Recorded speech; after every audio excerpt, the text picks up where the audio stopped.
ശുചീകരണ തൊഴിലാളിയുടെ വെളിപ്പെടുത്തലോടുകൂടിയാണ് ദുരൂഹ മരണങ്ങൾ വീണ്ടും ചർച്ചയാകുന്നത്. CBIയിൽ നിന്ന് വിരമിച്ച സുജാത എന്ന വീട്ടമ്മയാണ് മകളെ കാണാതായ സംഭവത്തിൽ പരാതിയുമായി ദക്ഷിണ കന്നഡ SP-യെ സമീപിച്ചത്. 2003 കോളേജിൽ നിന്നുള്ള വിനോദയാത്രയുടെ ഭാഗമായാണ് അനന്യ ഭട്ട് എന്ന പെൺകുട്ടി ധർമ്മസ്ഥലയിലെത്തുന്നത്. എന്നാൽ ഇതിനുശേഷം കുട്ടിയെ സംബന്ധിച്ച് യാതൊരു വിവരവും ലഭിച്ചില്ല. അന്ന് ക്ഷേത്രം അധികൃതരെ ബന്ധപ്പെട്ടെങ്കിലും അധികാരികളുടെ ഭാഗത്തു നിന്ന് മോശം പ്രതികരണമാണ് ഉണ്ടായത്. തുടർന്ന് ക്ഷേത്രത്തിനു മുന്നിൽ കരഞ്ഞുകൊണ്ടിരുന്ന സുജാതയെ 4 പേർ ചേർന്ന് വിളിച്ചുകൊണ്ടുപോയി മർദ്ദിച്ചു എന്നാണ് പരാതിയിൽ പറയുന്നത്. മകളുടെ ശേഷിപ്പുകൾ വെച്ച് അന്ത്യകർമ്മങ്ങൾ ചെയ്യണമെന്ന ആഗ്രഹത്താലാണ് ഇപ്പോൾ പരാതി നൽകിയതെന്നും സുജാത പറയുന്നു.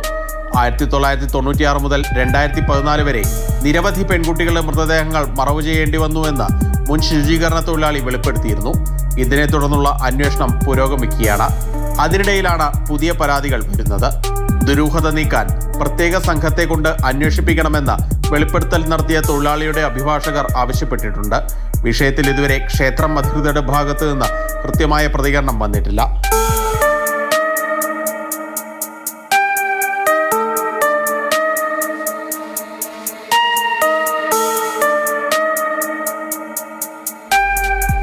മാതൃഭൂമി ന്യൂസ്, ബംഗളൂരു.